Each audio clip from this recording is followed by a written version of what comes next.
when I stopped taking myself so seriously, I started feeling happy, like truly happy.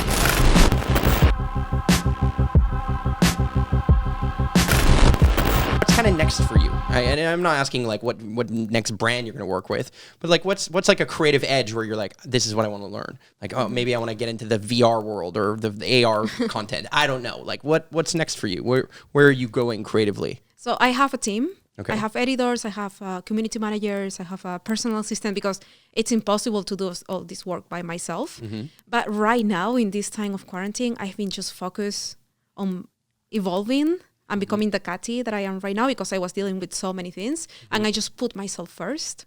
I felt that if I didn't take care of my emotions and I don't know, even my physique, like if I didn't go to the gym and enjoy being stable for the first time, like in 5 years, mm-hmm. I was going to burn out. Mm-hmm. So right now I'm just focused on that. I'm going to start traveling soon.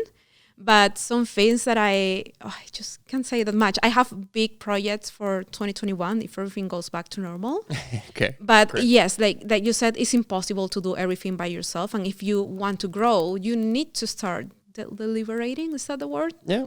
You need to start like teaming up, because I'm the creative side. But you put me to do something about business or negotiating, not the thing. No. Yeah. Yeah, not my thing. So I do need a team, and I'm very happy I have built it with all these years. Yeah. Well, one of the things I've watched you do in some of your more recent stories is you've been doing some Wim Hof training. Yes. Meaning breathing exercises, going out into, a frozen cold lake, for example, here in Canada in November, which is brave in every way. I think that like, it seems like that's part of that edge, right? Like, it's like, okay, there's so much more that you can potentially do in terms of what you know about editing or building a team or a camera or using a camera in some way, shape, or form. And then there's back to the authentic side of things. Then there's the work that you get to do. Right? Like I went to Peru for the first time, and I went and did an ayahuasca journey, for example. Mm-hmm. That's like a lot of creators might not want to talk about that. Number one. Number two, that's deep, challenging work that isn't pretty. And sometimes Wim Hof breathing is not the perfect thing to Instagram, right? You know what I mean? But that is that work.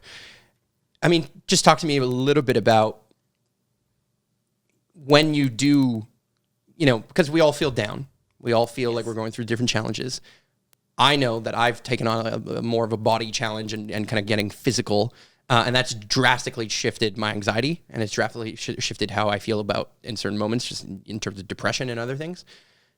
Talk to me a little bit about that. Talk to me a bit about the Wim Hof training. Talk to me, because I find it fascinating that you're here in Canada. Talk to me about why you're even here. Why is this so healing for you and grounding for you, for somebody who's been traveling the entire world and can be anywhere in the world at any time? So many questions. Okay. I know. The first one, I will start with why I'm in Canada. I just had the opportunity to have a base for the first time in a long time. Mm-hmm. And I always wanted to see Montreal. So when I came, I automatically fell in love with it. People are so awesome here. I love the European vibes with American lifestyle. So it just feels good to not have to pack. Yeah. And not have to think about unpacking or washing things. Well, I do wash my things. Yeah. But you know that moving. Hectic. Yeah. So I really love that. But at the same time, I felt that I was working so much in trying just to grow my business that I just thought, okay, I need to slow down and put myself first. Mm-hmm. So something that I started doing, I think it's been 4 months, is that I take the whole morning for myself.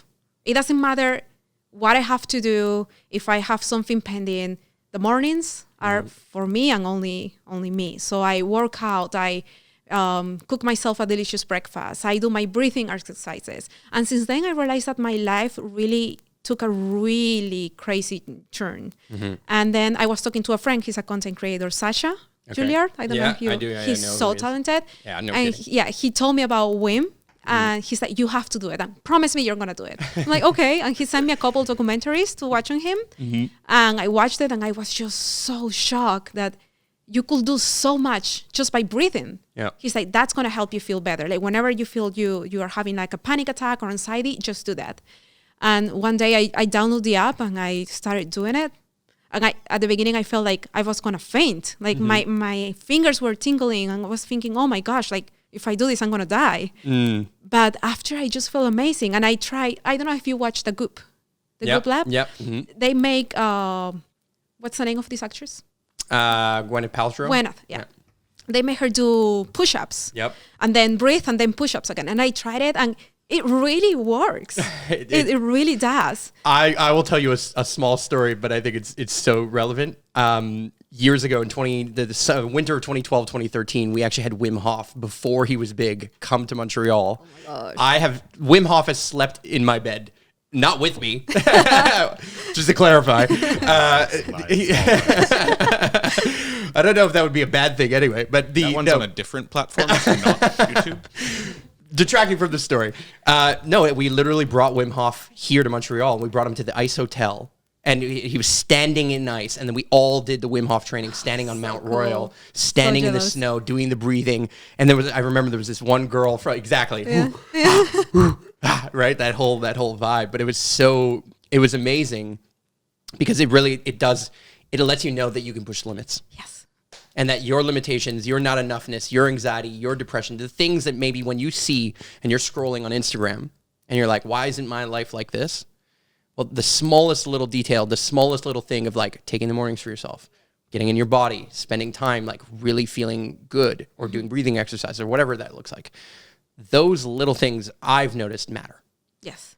And they change everything. There are just things. What is that noise? I don't know. Is that my phone? Is that my Siri? She's speaking Spanish. I don't know. No. We've got an extra guest in there. I don't know. No worries. Maybe I would just give it to you. It's all good. It's all good. It needs to be in the podcast too. We're headed towards the end. Where are we at now? We're at 49 minutes. Oh, okay. We still have a little bit of time. Going back to the Wim Hof thing, it's amazing because it taught me how to control my emotions, but it made me realize that it can also control your body. Yes. Because when I have anxiety attacks, because I get them sometimes, they really portray in a physical way. Like I feel pain. It's really, really intense. Yep. So when I started doing that, I felt like I had more control of my body and emotions, because emotions are really, they last like 30 seconds, but the physical part stays there and it really brings you down. So when I did that, I saw a huge difference. And then I just started doing like these challenges, like doing push-ups or try to run for a longer time. And then last weekend we saw this lake and I just did the breathing exercises before going into the water, and it really didn't feel that cold. I stayed longer than Marc at the beginning. I saw that. Yeah. So yeah, I just couldn't believe that I was so calm. I wasn't freaking out. I was truly in control of everything around myself, and I love that. Wow. Yeah, I love Wim. I love Wim too. Yeah, he was a life changer for us. I think it was a paradigm shift. It's a paradigm shift because what you realize is that sometimes the pains that we have are our stories. Yes. Right? Like the story I hear of Canada all the time is, it must be cold there. I'm like, okay, thank you. I hadn't noticed, number one. And I'll say that it was like 22 degrees or whatever today or yesterday here in November. So it's warmer than people think in many ways, particularly for most of the year. And yes, it's also cold. But whatever it is about that story that we have inside of us that says, I can't, or I won't, or I'm again, not enough, or not, we can't, like there's some level of paradigm shift that breaks when we can change the story, when we can flip the script. And I think that's kind of all, like, of all the things that I would ever want to influence online, right? And if my content or my stories or anything I would ever create has any impact, if anybody's listening to this has any impact, it's to let them know that they can do it too. Right? It's like to let them know that you can live your highest excitement, your passion, if you're just brave enough to start. If you're brave enough to do it and do it over and over and over again, and to push through all the resistances, and to recognize that sometimes there is some suck in behind it too. There's beautiful sides to every job, and there's also downsides to every job. Yeah, for everything. And it sounds really cliche, but you can do it. Like if you own your own mind, you can control everything around yourself. And that's the most beautiful thing I've discovered in 2020, which was a really bad year. I just took the best out of it, and it turned out to be one of the best experiences I have, just being here in Montreal. I think it's 2020 has been a difficult year for me emotionally too, and I think it at the same time is the biggest growth, the biggest catalyst to growth is when you have that, and your career started that way. Yeah. Right. Like you literally said, I had to leave Peru. I had to leave my environment. And then all of a sudden, you have a neighbor who's like, why don't you do YouTube? And that sets in motion this entire journey that you could have never imagined. Mm-hmm. And I'm sure at the time when you had to leave Peru, when you were in that situation, that you it's like the world was ending, or some side of what you believed your life could be or should be, keyword should, is maybe not in our highest good. And maybe we get to trust like a greater wisdom, and it doesn't have to. You don't have to call it God. You don't have to subscribe to any specific religion, but that you can trust that sometimes life is happening for you and through you, and not just to you. Mm-hmm. I think a lot of people get caught in that like, well, they get caught in their story. They just got caught in their reality and get stuck there. The main problem that I found on myself, and also I see in a lot of people, is that the worst thing you can do is take yourself too seriously. And you're like, I have to achieve this. And by 30-something, I need to be married and make like $1 million a year. Mm-hmm. And when you do that, it's just like you're just pushing away all the things that you want for yourself. And the only thing that you should focus on is on you. On being better or improving certain skills, and those things will come along. Like, it's okay to have goals, but when you obsess, and you get upset about everything, and if something doesn't go the way you want it, it's all lost. I think that's the worst thing you can do to your personal growth. Mm-hmm. Mm-hmm. And when I stopped taking myself so seriously, I started feeling happy, truly happy. So what's one thing that maybe people don't know as much about you that you do to take yourself a little less seriously? Like, what's the one thing you do purely for fun, no work, you don't have to share it on Instagram necessarily. Is there anything that stands out to you? Well, I love dancing so much, and I share it because I think it's awesome. You're great at it. And thank you. Mm-hmm. But also I love baking. I would love one day to become a pastry chef. Oh, wow. Yes. For me, it's not about like, I'm making cupcakes. It's just like, it's like chemistry, like making things so accurate that they turn out to be a masterpiece. Uh-huh. And I just do that in my free time. And sometimes I don't show it. Mm-hmm. It's just like therapy for me. It just makes me forget about everything and just focus in the moment. Mm-hmm. And then, of course, I like eating them. And that goes very...